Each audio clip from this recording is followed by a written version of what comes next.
Hello and welcome. This is the Connection Conversation podcast. I'm Saundra Washington, and my guest today is Charise Williams.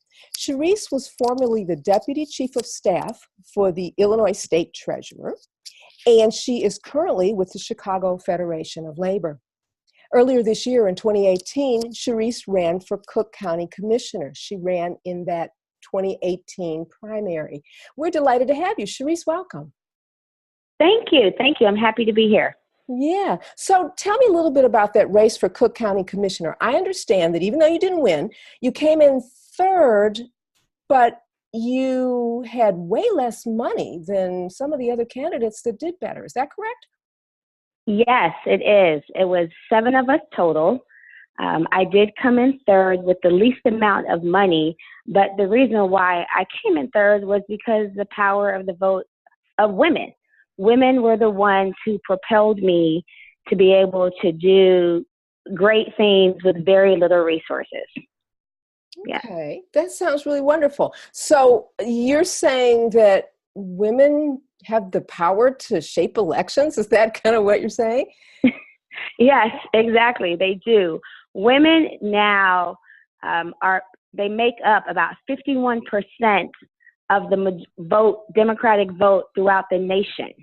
And even in Illinois, and specifically in Chicago, in Cook County where I ran, it was because of women. They were the majority of the people that voted for me that was able to make me in third place. Women have the power throughout the country, which is what I think we see every single day when we turn on the news. Good, bad, ugly, and indifferent. Okay. Are there statistics that talk about the power of women in voting? Yes, there are. So I'm a little policy nerd, so I do love numbers and stats. But so we'll just kind of take Illinois. Right now, Illinois has the highest number of women serving in state legislature throughout the country. But women only still make up about 35.6% of those seats. And even if we narrow it down a little bit to Chicago, there's 50 wards. We have 50 aldermen in the city of Chicago, and only 14 of those aldermen are female, which is about 25%. So even though we make up the majority of voters, we make up the minority in representation throughout our political offices. Okay. So, yeah. All right. So what kind of, where have we seen this power? We've seen it in other elections. Is that right? Like in Georgia, for example, didn't women turn out and vote? Isn't that how that went in that primary? Yes. And it was women, but specifically it was Black women. And that is stated, it's research, it's study, it's proven. Black women decided to make a choice, and they voted to make sure that the governor of Alabama was the person who's currently there now, as opposed to someone who had some kind of already previous issues. And even just kind of speaking about governors right now, the current race of 2018, there's 79 women challenging incumbents throughout the country for governor, which is up 350% from 41 women in 2016. So in 2 years, it's gone from 41 to 79 women running to be governors of different states across the country. That's amazing. That is in amazing. itself.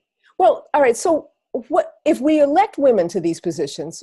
How are we different in terms of legislators? What do we do differently? What will we see differently if we elect women?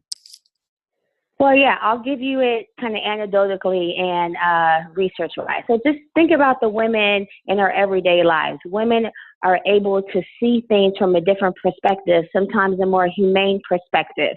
And so because they're able to do that, they're able to work across party lines. It's been documented that women from both parties are able to work together to accomplish things that haven't been able to be accomplished by men. So they've been able to get things done, even though they are the minority throughout the House, throughout Congress, throughout the Senate. They've been able to do that because women put parties aside to actually do what's better for our country. Okay, so you're saying if we elect more women, there's a strong possibility that we won't have so much gridlock in Congress and more legislation will be passed. Yeah, I'm saying if we elect women, we'll be able to get some things done. Okay, That's what I'm saying. that sounds good. That sounds great. So your message is really clear here. Women need to get out and vote.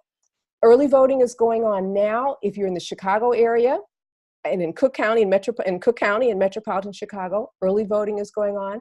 If you're listening to this and you're outside of Chicago, check with your local authorities. You also may be able to vote early. And of course, Election Day is Tuesday, November 6th. Everyone needs to get out and vote. Charise, Go vote. Yeah, go vote. Charise, I want to thank you so much for being my guest today. I appreciate your contributions and your expertise, and I enjoy talking with you.